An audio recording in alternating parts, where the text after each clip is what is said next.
ओम शांति। 29 अगस्त 2021 की अव्यक्त मुरली से सर्व संबंधों का रस देने वाले शिव बाबा का अपने स्नेही, सहयोगी, शक्तिशाली बच्चों प्रति होमवर्क। आज बाबा स्नेही, सहयोगी और शक्तिशाली बच्चों को देख रहे हैं। बाबा कहते, स्नेही तो सभी हैं, लेकिन स्नेह में एक है दिल का स्नेह, दूसरा है समय प्रमाण मतलब का स्नेह और तीसरा है मजबूरी का स्नेह। तो आज हम पहले तो यह चेक करेंगे कि मेरा शिव बाबा से सच्चा स्नेह है, मतलब का स्नेह है या मजबूरी वाला स्नेह है। कोई प्रॉब्लम आई, कोई मुश्किल आई तो मेरा बाबा मेरा बाबा मेरा बाबा लग जाते हैं। और अगर कुछ नहीं है तो बस बाबा बाबा तो करते हैं, लेकिन दिल से नहीं करते, मुंह से करते रहते हैं। तो पहले तो हमें चेक करना है मेरा बाबा से दिल का स्नेह है या मतलब का स्नेह है या मजबूरी का स्नेह है। बाबा कहते, दिल के स्नेही बच्चों की बाबा निशानियां बता रहे हैं। बाबा कहते हैं, जो दिल का स्नेही है उसकी विशेषता यह होगी कि वह सर्व संबंध और सर्व प्राप्ति सदा सहज सब तय अनुभव करेगा। तो अगर हम बाबा से हमने सारे संबंध नहीं जोड़े हैं तो अभी भी हम बाबा से हर संबंध जोड़ेंगे। बाबा कहते हैं कि मान लो बाबा आप पढ़ाई पढ़ रहे हैं और उस टाइम बाबा से आप बातें कर रहे हैं, रूहान कर रहे हैं, बाबा के गले लग रहे हैं, तो बाबा कहते हैं टीचर और बच्चे का संबंध ऐसा नहीं होता। टीचर के सामने हमेशा कौन होता है? स्टूडेंट होता है। तो स्टूडेंट कभी टीचर के गले नहीं लगता, बातें नहीं करता। पढ़ाई के समय टीचर स्टूडेंट का रिलेशन, ऐसे ही जो समय है उस समय हम वो संबंध निभाएं। जैसे कभी मान लो खाना बनाने में हमें मदद चाहिए तो हम बाबा को अपनी माँ बना के, शिव माँ आ जाओ खाना बनाए, और माँ के संबंध का अनुभव करें कि वो मुझे शक्ति देकर खाना बनवा रही हैं। ऐसे ही कभी बाजार जा रहे हैं तो अपने शिव साजन के साथ बाजार जा सकते हैं। मान लो कोई ऐसी वैसी मुश्किल आ गई है तो हम अपने खुदा दोस्त को बता सकते हैं। कभी अपने बच्चे के साथ मान लो मूड ऑफ है तो अपने बच्चे को खिलाकर, अपने बच्चे से बातें करके मूड को रिफ्रेश कर सकते हैं। तो जिस समय जिस संबंध की आवश्यकता है उस संबंध का अनुभव करना, उसको कहेंगे दिल का स्नेही। तो क्या हम दिल के स्नेही हैं बाबा से? क्या हम बाबा से सर्व संबंधों का अनुभव करते हैं?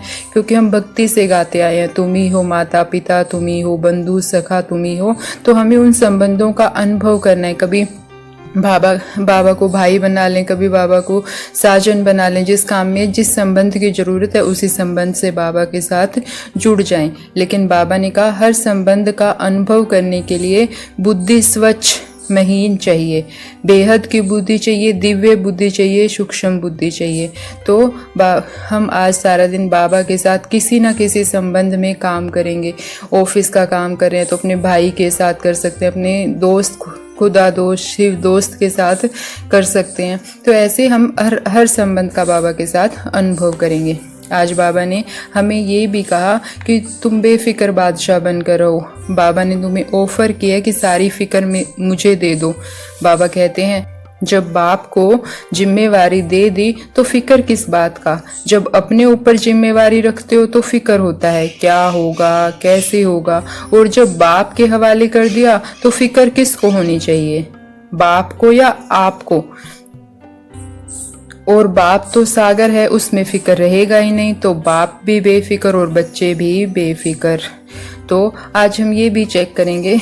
बाबा सीधा कह रहा है अगर तुम जिम्मेवारी मुझे देते हो तो तुम हल्के रहोगे। अगर जरा सा भी बोझ आ रहा है, किसी काम का बोझ आ रहा है, तो इसका मतलब हमने बाबा को सौंपा नहीं है, हम खुद करना चाहते हैं, हमने खुद के ऊपर बोझ ले रखा है, तभी हम भारी हैं, बेफिक्र नहीं है। तो अगर दिन में जरा सा भी या कभी भी हमें जरा सा भी बोझ लगे, जरा सा भी परेशानी अनुभव हो, उसी टाइम बाबा को सौंप दो। बाबा ये काम तूने कराना है, कैसे कराना है तेरी जिम्मेवारी। और ऐसा बाबा को सौंपकर हल्के हो जाओ।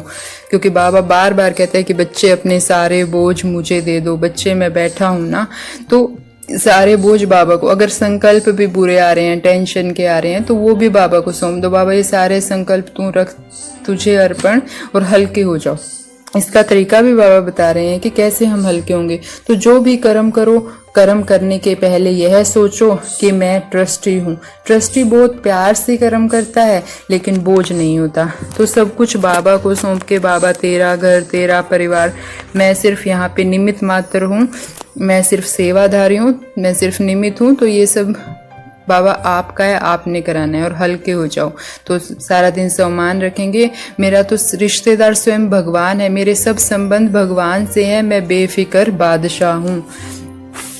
बाबा कह रहे हैं, बाबा आत्मा को शक्तिशाली बनाने की युक्ति भी बता रहे हैं। बाबा कहते हैं कि आत्मा पर व्यर्थ का, वेस्ट का वेट बहुत है। आत्मा भारी क्यों हो गई है? क्योंकि हमने व्यर्थ संकल्पों का बोझ ले रखा है। ये क्या होगा, वो क्या होगा, जो मेरे मतलब के ही नहीं है, उन संकल्पों का बोझ ले रखा है। बाबा तो हमारी सारी जिम्मेवारी लेने के लिए तैयार है, लेकिन फिर भी आत्मा क्या है, व्यर्थ संकल्पों के बोझ तले दबी हुई है।